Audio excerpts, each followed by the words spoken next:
Bom dia, queridos alunos. Tudo bem com vocês? Espero que todos estejam bem, estudando e principalmente cuidando da saúde, viu? Vamos continuar nosso cronograma e na aula anterior nós falamos sobre elementos mórficos, né? São os pedacinhos que compõem a palavra. Nesta aula, nós vamos dar continuidade e falaremos sobre os processos de formação de palavras. Então, assim, cada palavra ela vai passar por um processo. E aí nós vamos ver qual foi o processo que deu origem àquela palavra.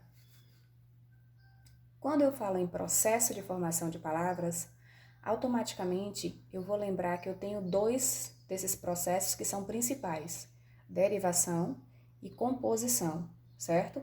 Eles são os principais por quê?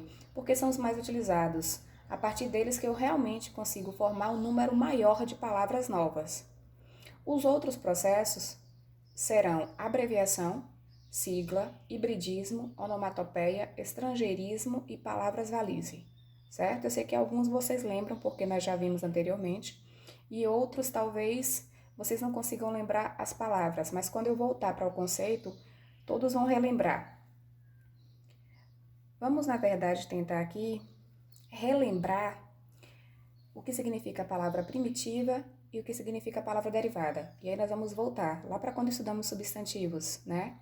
A palavra primitiva, ela vem de primeira, ou seja, ela não foi originada de uma outra palavra, mas a partir dela eu vou formar palavras novas. Por isso que é primitiva, porque vem de primeira. E aí a partir dela eu formo palavras novas, certo? Exemplo, livro.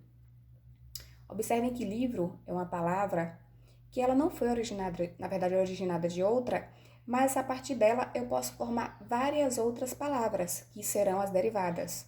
Por exemplo, livraria, livrinho, livreiro, livreto, livraço, né? Várias outras palavras derivadas eu posso formar a partir da palavra livro. Por isso que ela vai ser chamada de palavra primitiva, porque ela é a primeira e a partir dela eu posso formar novas palavras. A derivação vai ser justamente isso. Derivação vem da palavra derivada. Vai ser o processo de formação em que eu vou acrescentar um prefixo ou um sufixo ao radical e vou formar palavras novas, tá? Então, eu acrescento um pedacinho. Ou vai ser um prefixo ou vai ser um sufixo e a partir daí eu formarei palavras novas. Só que nós temos alguns tipos de derivação. O primeiro tipo de derivação vai ser a derivação por prefixação ou prefixal. As duas maneiras estão corretas, tá? Você pode falar derivação por prefixação ou derivação prefixal. O que vai acontecer? Como o próprio nome já diz, ó, você vai acrescentar um prefixo ao radical e formar a palavra nova. Só isso. Como assim, professora? Observem que eu tinha feliz como radical. Eu acrescentei um pedacinho antes do radical in e formei a palavra infeliz. Eu tinha união, acrescentei o pedacinho des e formei desunião. Eu tinha migrar, acrescentei o pedacinho e formei emigrar. Tá? Então, observem que a derivação por prefixação é isso. Eu acrescento um prefixo ao radical e formo uma palavra nova. Viram como é fácil? O segundo tipo de derivação vai ser por sufixação ou sufixal. O que vai acontecer agora? Agora eu vou acrescentar um sufixo ao radical. Eu pego um pedacinho e coloco depois do meu radical. Observem que eu tinha feliz e acrescentei mente. Eu tinha capital e acrescentei ismo. Eu tinha atual e acrescentei mente também. E formei palavras novas. Felizmente, capitalismo, atualmente. Então, eu peguei o radical que já existia e acrescentei um sufixo. Então, vai ser derivação por sufixação ou sufixal. O terceiro tipo de derivação que a gente vai ver aí vai ser a derivação por prefixação e sufixação ao mesmo tempo, tá? Por quê? Porque agora eu vou juntar os dois afixos. Eu vou acrescentar um prefixo e vou acrescentar um sufixo ao radical ao mesmo tempo. In, mais feliz, que é o radical, mais o sufixo mente. E formei que palavra? Infelizmente. Então, observem que eu vou colocar os dois sufixos, na verdade, dois afixos ao mesmo tempo, um prefixo e um sufixo, e formarei uma palavra nova, tá? Na verdade, acrescentei aí ao radical e formei essa palavra nova que é infelizmente. Só que eu quero chamar a atenção de vocês para a derivação parassintética ou por parassíntese. Por quê? Porque na derivação parassintética, eu também vou acrescentar simultaneamente o prefixo e o sufixo ao radical. Faria a mesma coisa que eu fiz na derivação por prefixação e sufixação. Só que vai ter uma diferença. A palavra, ela não vai existir sem nenhum desses pedacinhos. Ela só vai ter sentido com os dois afixos, com o prefixo e com o sufixo. No item 3 aí, na derivação por prefixação e sufixação, eu poderia tirar o prefixo in e ficaria a palavra felizmente. Ou eu poderia tirar o sufixo mente e ficaria uma palavra infeliz. Observe que continua com sentido. A palavra teria sentido se eu tirasse qualquer um dos pedaços. Na derivação parassintética, não vai ter isso. A palavra ela só tem sentido com o prefixo e com o sufixo. Exemplo, ó, anoitecer. Se eu tirar o a, fica anoitecer, não tem sentido. Se eu tirar o sufixo ec, fica à noite, também não tem sentido. Então, a palavra que ela é formada por derivação parassintética, ela precisa desses dois afixos para ter sentido. Ó, outro exemplo, despedaçar. Se eu tiro o prefixo, fica pedaçar. Não tem. Se eu tiro o sufixo sa, fica despeda. Também não tem sentido. Então, observe que a palavra só vai realmente ter sentido com os dois afixos, tá? Por isso que é derivação parassintética, e é isso que vai diferenciar a derivação parassintética da derivação por prefixação e sufixação. Beleza? Deu para entender direitinho? Ótimo. O quinto tipo de derivação vai ser a derivação regressiva. Ela é fácil porque você vai analisar sempre o nome. Analise o nome, regressiva. Eu vou analisar regressiva e vem de regressar. E aí eu vou associar isso a tamanho. Na verdade, ela vai ser menor. A palavra derivada ela vai ser menor do que a sua palavra primitiva. E geralmente isso acontece com substantivos que são derivados de verbos. Como assim? Por exemplo, o substantivo debate, ele originou-se do verbo debater. Atraso também originou-se do verbo atrasar. Então, observe que a palavra derivada ela fica menor do que a primitiva. Por isso que ela vai se chamar derivação regressiva, certo? É bem fácil, é bem simples. A derivação imprópria ou conversão, na verdade, vai ser tranquilo também. Por quê? Porque nós vamos fazer apenas uma troca de classe gramatical. A forma da palavra ela não vai ser alterada, ela vai ser do mesmo jeito, ela vai ser escrita da mesma maneira, mas ela vai haver uma mudança na sua classe gramatical. Aí vocês perguntam, professor, isso é possível? É sim. Observem ali no exemplo, quando eu falo assim, ó, todos buscam o saber das coisas.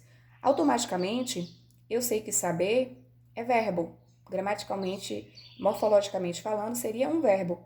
Só que quando eu acrescento o artigo o ali, antes do verbo, automaticamente eu vou transformar esse verbo em substantivo. E aí o que aconteceu? Eu mudei a classe gramatical. E aí se eu mudei a classe gramatical da palavra sem alterar a forma dela, a forma escrita dela, eu vou ter uma derivação imprópria. Olhem o segundo exemplo. Eu falei alto. Automaticamente, alto seria um adjetivo. Mas como ali eu estou acrescentando uma circunstância ao verbo falar, ele vai se transformar em advérbio. Tá? Então, eu mudei a classe gramatical da palavra. Ela passou a ser de adjetivo para advérbio. E aí houve justamente essa derivação que nós vamos chamar de derivação imprópria. O segundo caso, que também é importantíssimo, que também é geralmente um dos principais, é o de composição. E composição é muito fácil, gente. Por quê? Porque você vai lembrar o seguinte: composição, eu vou unir. Eu vou juntar duas ou mais palavras e formar uma palavra nova. Dois ou mais radicais e formar uma palavra nova, certo? E a composição, ela vai poder ser classificada em composição por justaposição ou composição por aglutinação. Então, são esses dois tipos aí de composição. Composição por justaposição ou composição por aglutinação. Na composição por justaposição, Você vai lembrar o seguinte: eu vou juntar esses radicais ou essas palavras e não vai haver alteração fonética resultante dessa união. Como assim, professora? Eu vou juntar duas palavras ou dois radicais e eu vou pronunciar as duas. Não vai ter nenhuma perda fonética, não vai ter uma alteração quanto ao som. Por exemplo, ponta mais pé. Eu formei pontapé. Observem que eu pronuncio as duas palavras na íntegra. Não teve nenhuma alteração quanto ao som. Então, vai ser isso que vai ser a composição por justaposição. Você junta esses radicais ou essas palavras e não tem alteração fonética, não tem alteração quanto ao som. Puxa mais saco. Eu formei o quê? Puxa saco. Automaticamente eu pronuncio as duas na íntegra. Por isso que vai ser composição por justaposição. O segundo caso vai ser a composição por aglutinação. Neste caso aqui vai ser diferente, porque agora vai haver alteração fonética. Agora vai ter, na verdade, uma diferença quanto aos sons. Eu vou pronunciar a palavra de uma forma diferente daquela que eu juntei lá no início. Como assim? Por exemplo, se eu formo plano mais alto, eu formei a palavra planalto. Eu não falo plano alto, eu falo planalto. Então, observem que tem uma alteração fonética. O som, ele muda, né? Quando você vai pronunciar a palavra que foi a derivada, ela realmente muda. A palavra nova, ela vai mudar. Em boa hora. Eu não falo em boa hora, eu falo embora. Então, observe que a palavra que foi na verdade originada, ela é diferente, ela tem uma sonoridade diferente. Então, quando houver essa alteração fonética, é composição por aglutinação. Quando não houver, composição por justaposição, certo? Olha o outro exemplo que eu coloquei aqui. Vinho mais acre. Eu formei o quê? Vinagre. A gente não fala vinho acre, a gente fala vinagre. Então, assim, se houver essa alteração fonética, composição por aglutinação. Se não houver, aí vai ser composição por justaposição, beleza? Eu vou fazer o seguinte, nós vamos dividir o vídeo, eu vou colocar parte 1 e parte 2 para que ele não fique tão grande. Então, assim, nós vamos ver agora esses dois processos que são os principais e eu vou postar logo em seguida os outros processos de formação de palavras, certo? Um beijo, amores!